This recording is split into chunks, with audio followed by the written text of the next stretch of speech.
Magandang araw, ako po si Sir Ariel, ang ALS lover ng EdTech Unit. Narito po ako para sa isang napakagandang balita at upang magpaalala na ang kinabukasan ay mas gaganda at uunlad kung ang lahat ay patuloy na mag-aaral. Sa edukasyon sa ating bansa, tiyak na walang maiiwanan sa pag-abot ng mga pangarap.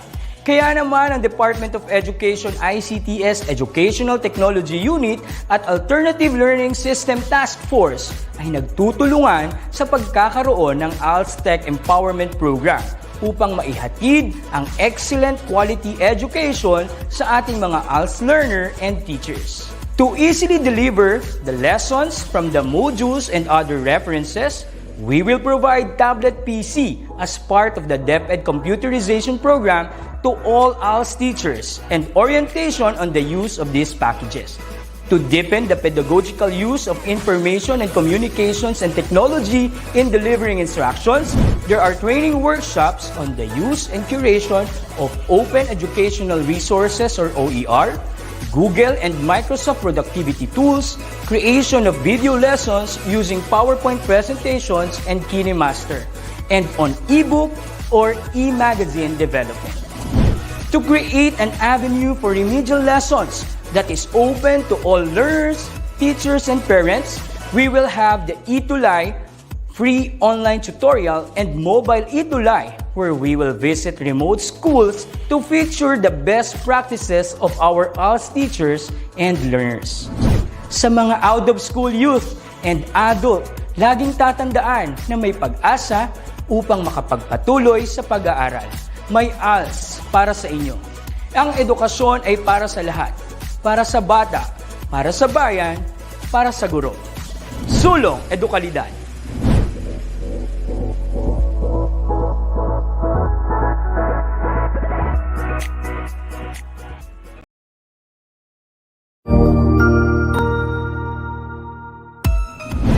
Mabuhay!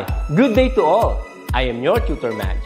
Welcome to ETUlay, a free online tutorial, an initiative of the Department of Education, Information and Communications Technology Service, Educational Technology Unit, ICT's EdTech.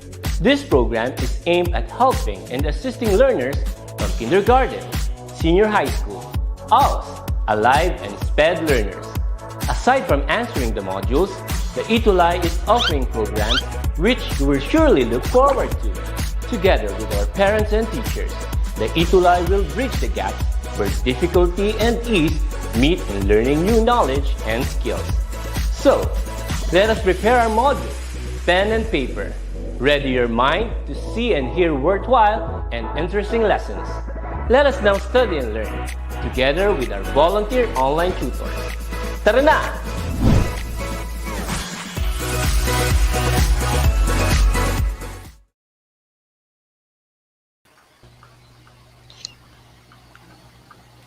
Hello, hello!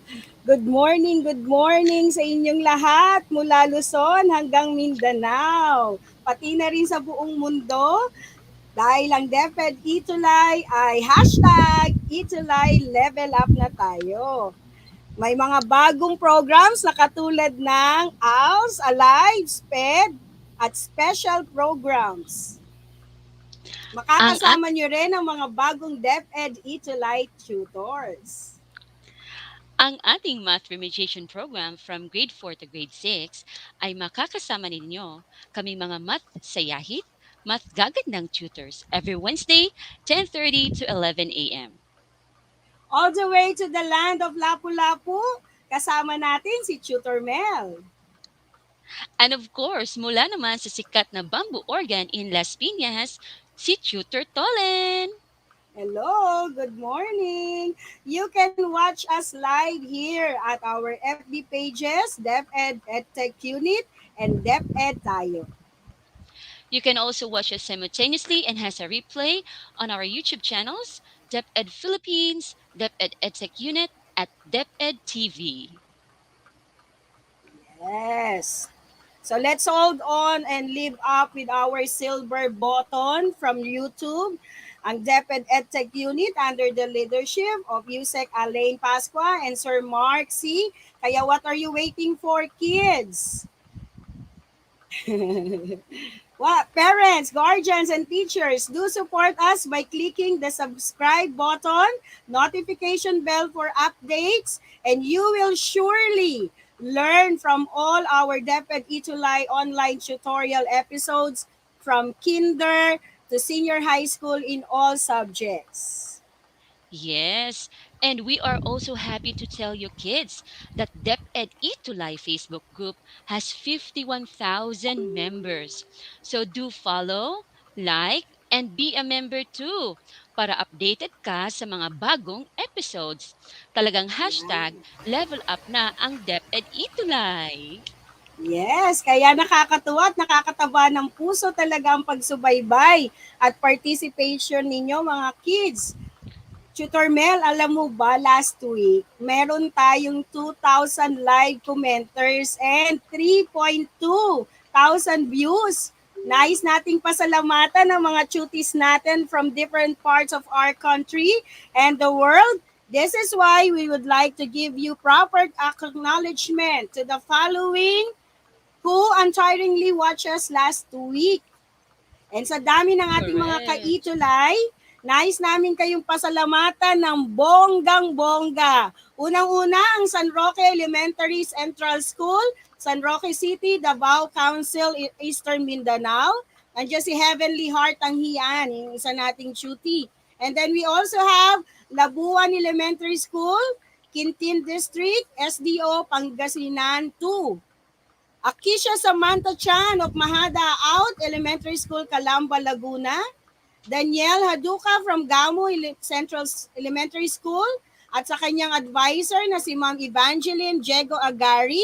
And of course, sa lahat ng mga estudyante, co-teachers, Mira, ang aming principal, si Ma'am Jacqueline Bautista, ang aking Math EPS, Dr. Gina Agites, at ang aming butihing SDO, Superintendent ng Las Piñas, Sir Joel Tito Recampo. Hello po from Talon Village National High School.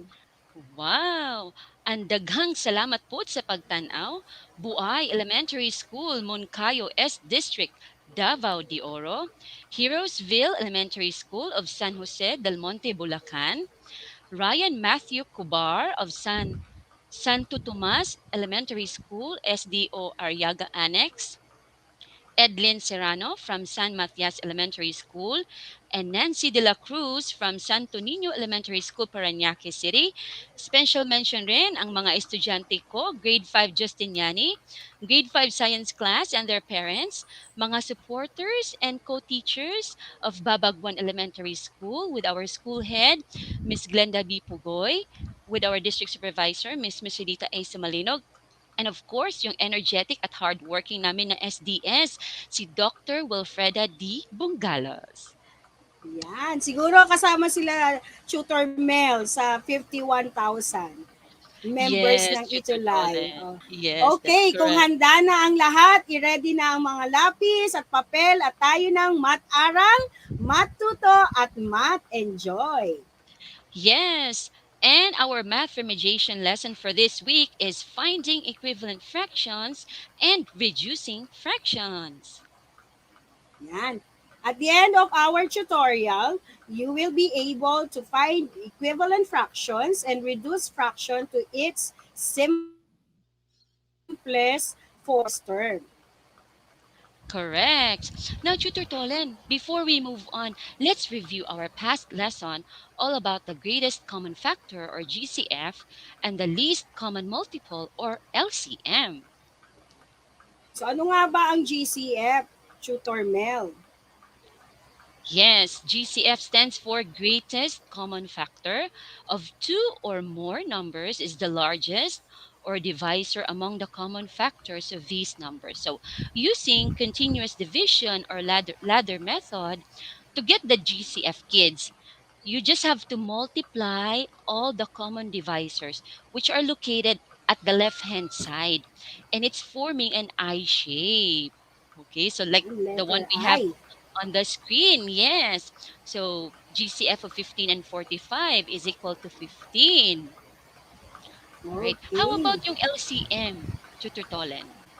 So least common multiple mga kids, it's the least common multiple or LCM of two or more numbers is the smallest non-zero number that is a common multiple of those numbers. So if you are looking at our screen now, you will see the letter L.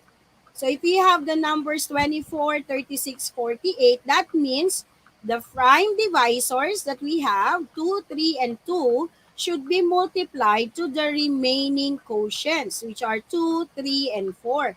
So if you multiply all these divisors and the remaining quotients, the LCM of 24, 36, and 48 is 288. Yes. At dapat rin yung tandaan, kids, you always have to list the first five prime numbers, 2, 3, 5, 7, and 11, because we will be using these numbers as our divisors for GCF and LCM. Di ba, Tutor Tolen? Yes, 2, 3, 5, 7, 11. Yan ang tatandaan ninyo ha if you are using the ladder method for Correct. continuous division. Okay, Okay, Tutor Tolen. Yes, parang happy birthday hindi to ako you. masyadong ready ha. Meron akong background. Happy birthday, Tutor Mel. Yes, And Tutor Mel, happy monthsary. Kasi 1 month na tayo. 1 month na natin yes, kasama ang mga ETUlay tutors natin at tuties. correct. Happy birthday sa lahat ng mga nanonood ng ETUlay today. Alright, Tutor Tolen, pag may birthday, ano bang favorite na kakainin mo? Siyempre, gustong-gusto ko yung cake. Dapat may Yes. cake tayo, Tutor Mel. Chocolate Oo nga. cake ang gusto ko ha. Uy, magkaparehas tayo. Chocolate cake yung favorite ko.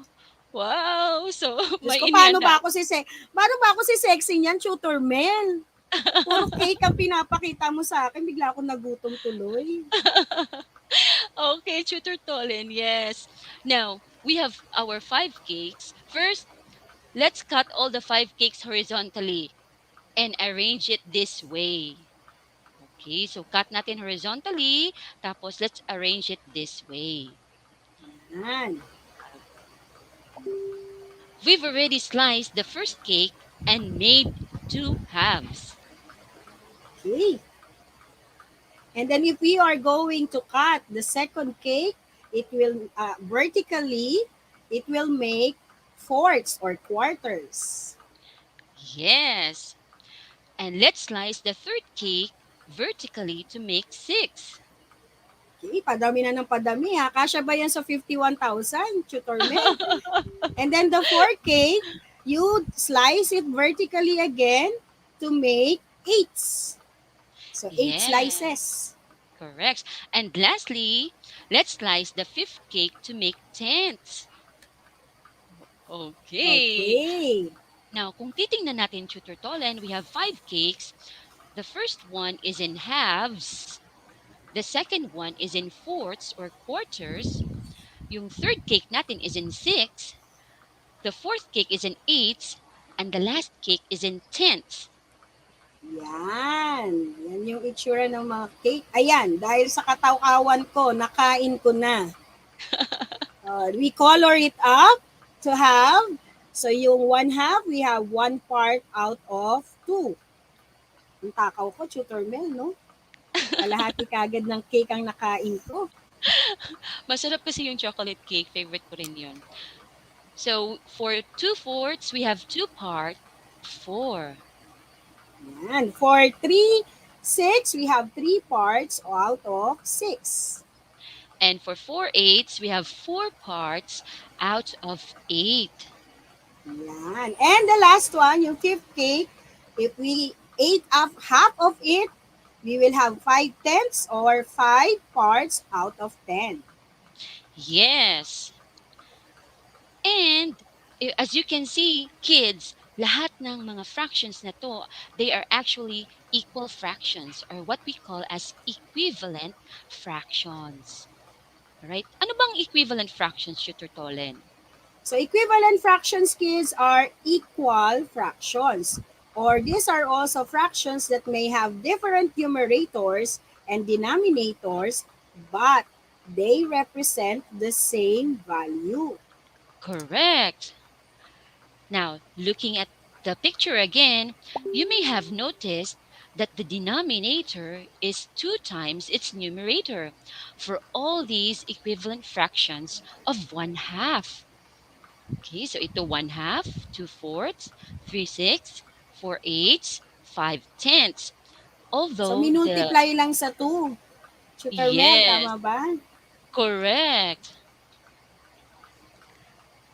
And Tutor So, Tolen? equivalent fractions can only be made by multiplying or dividing, and whatever you do to the numerator, yung nasa taas na number, you also have to do it on the numerator, yung nasa bottom na number, to have Yes. equivalent fractions. Tama, Tutor Tolen. And these equivalent fractions of 1/2 have bigger number, but we can see, kids, that they all have the same size value. So we multiplied to get these equivalent fractions. So, we multiply the same factor, right, Tutor Mel? For Correct. example, kung Correct. 2 ang minultiply natin, we multiply it on the numerator and the denominator to Tama, have Tutor equivalent Tolen. fractions. Ayan. Yes. So, let's have 1/2. Oh, let's see, sabi ni Tutor Mel, 1/2 is equivalent to 2/4. So, ano kaya yung number na minultiply sa numerator and denominator para masabi nating equivalent fraction siya? Oh, comment down below sa ating comment section. Anong number yung minultiply ni Tutor Mel para makuha yung 2/4? Yes. Tama ang Ayan, sagot Tutor ni Sophia. Mel, ang dami ko na nakikita kagad na ano. Exos 2. Yes, correct. So 1 Yan, times 2 nga. 2. Correct. So 1 times 2 equals 2 and 2 times 2 is equal to 4. Tama, kids. We multiplied 2 Ang galing on, naman nila. yes, both the numerator and the denominator. Tutor Tolen, what if we use 3 as our factor? Yan. Kung 3 naman, tignan nga natin, ano kaya ang lalabas kapag 3? O, mga kids, Marks, Christopher, Martin, what do you think will be the equivalent fraction of 1/2 if we multiply the factor 3, both on the numerator and denominator? Chat ninyo sa amin, tignan nga namin kung nakikinig kayo. Yes. Ayan, very good, Martin. Alexus, ang sagot daw ay 3/6. So when we multiply 1 by 3, you will get 3. And then 2 times 3, you get 6. So that means 3/6 is equivalent fraction to 1/2. Correct. Now, Tutor Tolan, what if we use a factor of 4? Oh, factor of 4 naman, mga kids. Ano kaya ang equivalent fraction ng 1/2 if we multiply 4 on our numerator and denominator? Correct. Ang bilis nila Tingnan sumagot, natin. Tutor Mel. Ayan Oo na, may nga, ang sagot na gagaling sila. nila. Oh, Yes. ang galing So if ni Abigail saka ni Aima. 4/8. Yes. So if we multiply 4 to our numerator and denominator, 1 times 4 is equal to 4, and 2 times 4 is equal to 8.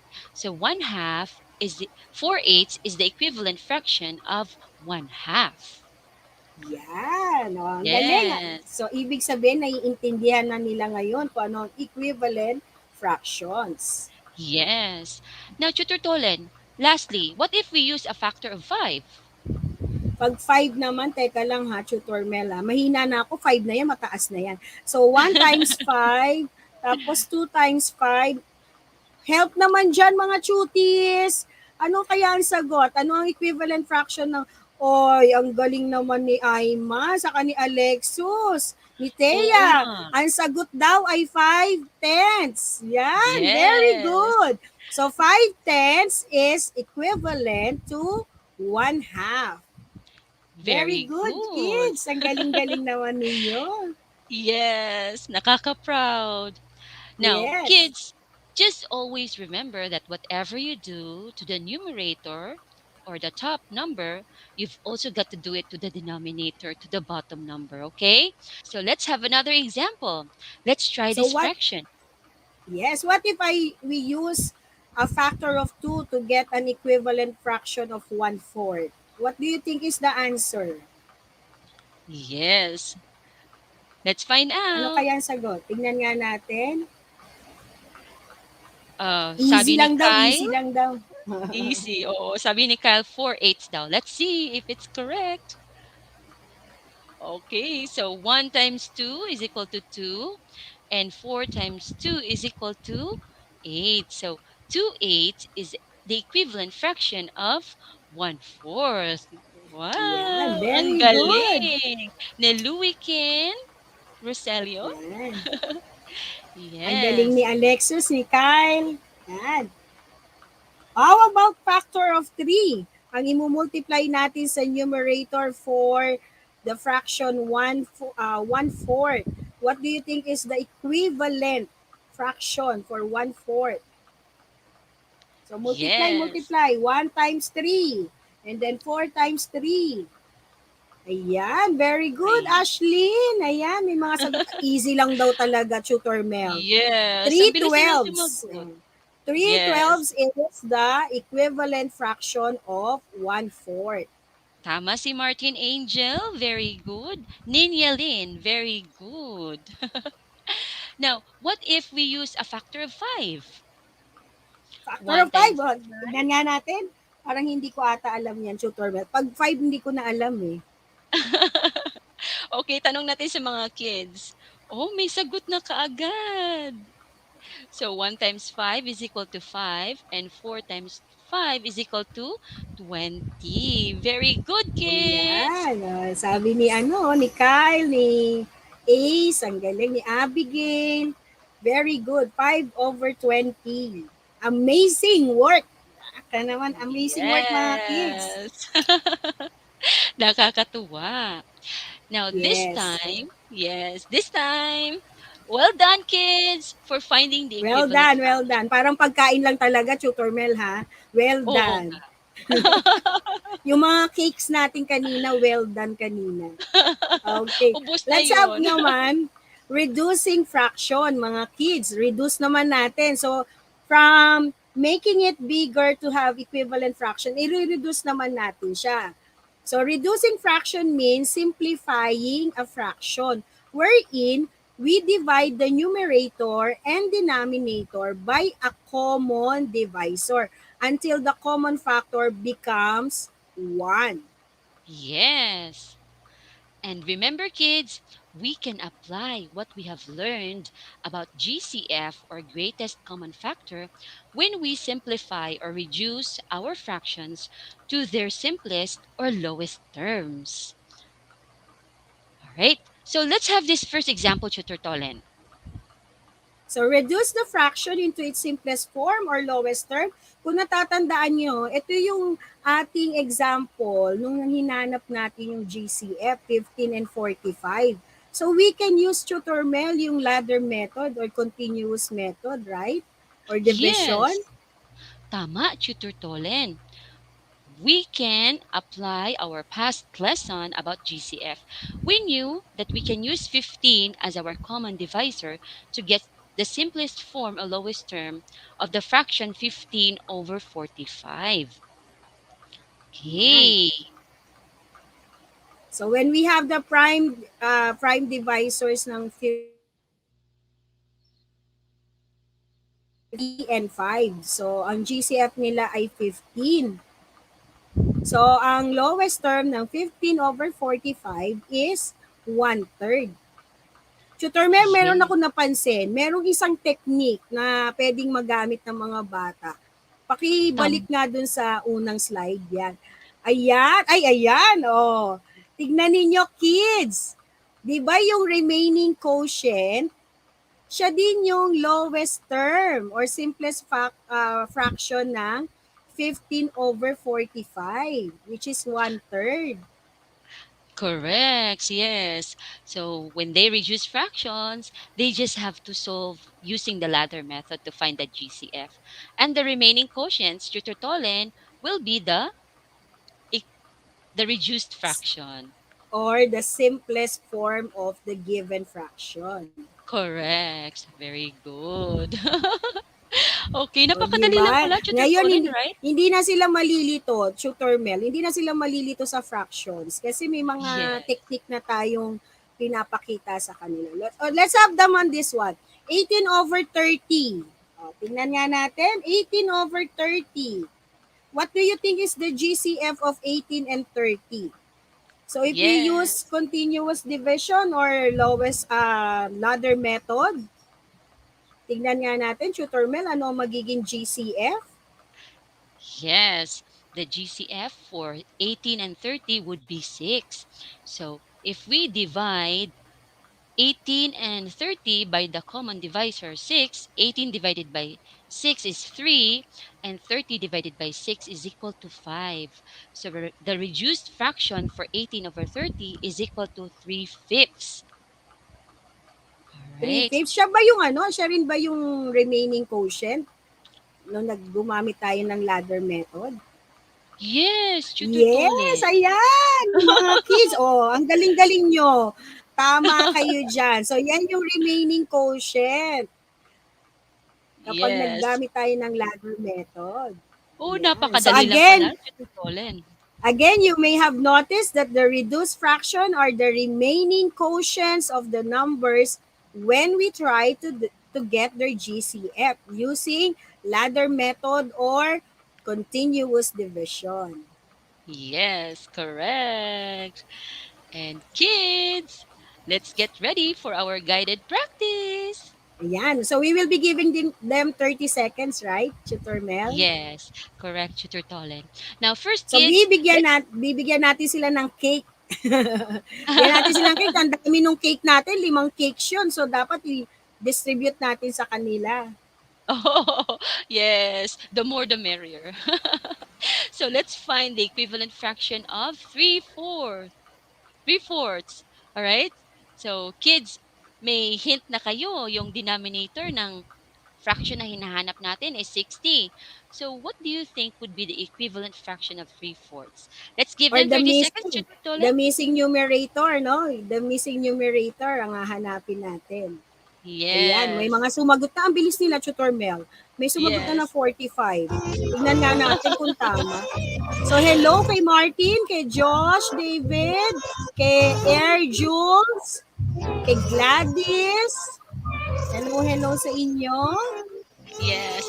Hello sa Happy lahat ng mga birthday! batchmates ko na nanonood ngayon sa Bangdako Elementary School. Ay, syempre, tingnan mo naman ang sinuot ko. Philippine Normal University Laboratory School. Dito ako nag-elementary. Hello, hello sa mga teachers ko Okay. dyan. So, anong Yes. sagot, Tutor Mel? Tama sila, Tutor Ayan. Tolen. Yes, 45 yung numerator. So, the Very equivalent good, fraction of kids. 3/4 is 45 over 60. Yay! Ang Yes, very good, galing! kids. Yes, let's give them Let's another have the example, next Tutor one. Tolen. Yes. Ayan, let's have the equivalent fraction of 3/10. So, binigay na sa inyo yung numerator na 60. What do you think is the missing denominator? So, 30 seconds, kids. Yes! Hello, hello sa aking apo. Maraming salamat sa iyong pa-crown. Ayan, no? Sa apo kong si Riri. Sa mga anak ko, si Yes! Ice Ira. Ayan, Kiel, Philip, ang bilis nila sumagot talaga, Super Mel. Correct. Namamangha ako sa mga cuties natin. Yes, Tingnan Fausto natin kung Mart, tama sila. Alexandria, Perrin Matthew. Ang galing! So sabi ni Colette Haduka, 60 over 200. Tignan nga natin kung tama. Tama! Oh, very good! So the equivalent fraction of 3/10 is 60 over 200. Ang galing! Yay! This time, Tutor Tolen, how about we reduce the fraction? Reduce naman natin. Okay, Yes, oh reduce naman kids. natin. What do you think is the reduced or simplest form or lowest term of the fraction 25 over 100? Yes. Let's give them another 30 seconds. Go, kids! So fraction ha, fraction ang sagot. Yan, oh, Yes. ang bilis talaga nila. Use Hello the kay technique. Martin, kay SJ Rivera. Yan, use the technique, ladder method. Yes. Hello kay Limar, kay Queen. Letter R. Tapos yung remaining quotient, yun yung kanyang reduced Yes, lowest letter term. L. Tingnan nga natin, Tutor Tolen. Yay! Tama, kids! 25 over 100 is equal to 1/4. Very 1/4. good. Very good. Ang gagaling nila, Tutor Mel. Tama lahat ang Yes. sagot nila. Do you have another example, Tutor Mel? Yes. Let's reduce the fraction to its simplest or lowest term, 21 over 49. Oh, Ano kids, kaya ang 30 sagot nito, seconds. Colin? Let's find out and ask the Happy kids. birthday sa lahat ng nagbe-birthday ngayong October. Yan. Oo. Happy monthsary sa atin. 1 month na tayo. Imaginein mo yun, no? So, 1 month na Yes. tayong nakikipag-usap sa ating mga estudyante at ang gagaling nila, Tutor Mel. Oo nga, Ayan, may sagot na nakakataba sila ng puso. kaagad. Ayan, o. Ang galing ni, ayan, o. Si, wait lang. Ang bilis ni Luken, ni JJ, ni Melvin. Ayan. Anong kaya ang sagot, Tutor Mel? Yes. 3/7. So the reduced fraction of 29 over 49 is 3/7. Very good, kids. Ang Yes. galing. 21 over 49. Very good! Yay!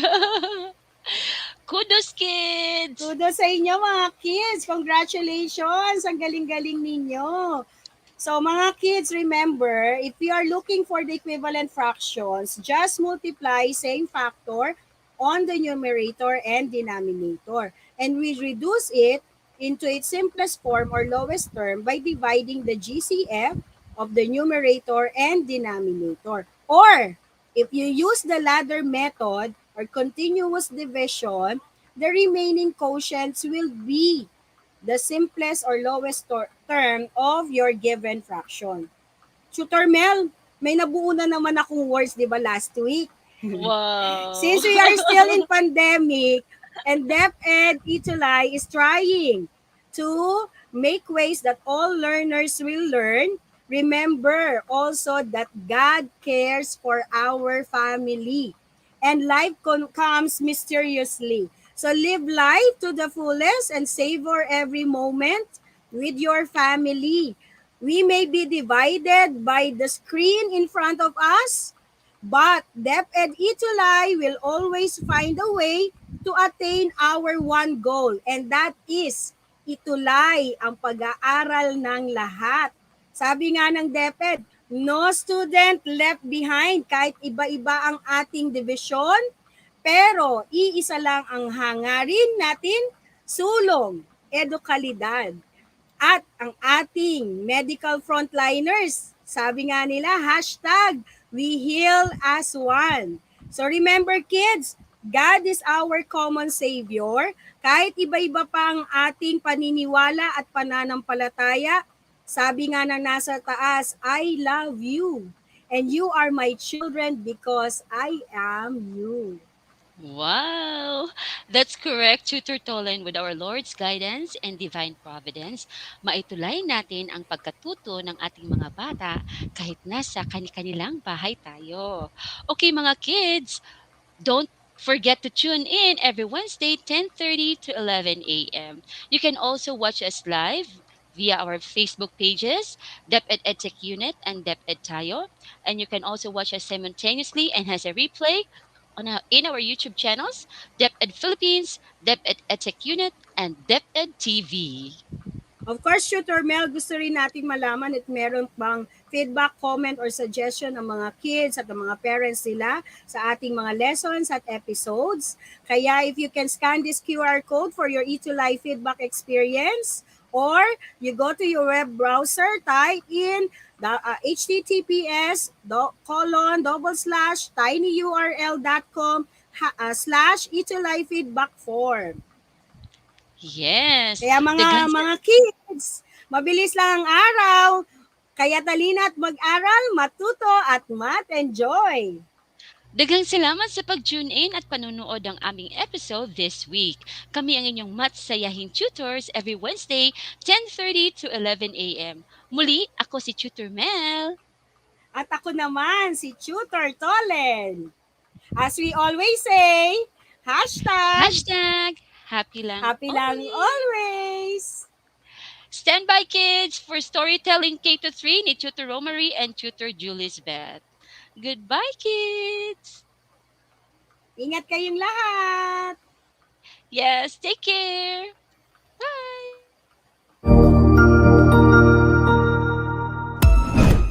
Ang husay naman! Natapos mo ang iyong tutorial session kasama ang iyong mahusay na ETUlay tutor. May bago ka bang natutuhan? I-share na yan gamit ang hashtag #ETUlayLevelUp. Huwag aalis ha, dahil may susunod pang programa na pwede mo ring panoorin at salihan. Dahil naghihintay na ang iyong mga tutors. Happy learning dito sa ETUlay!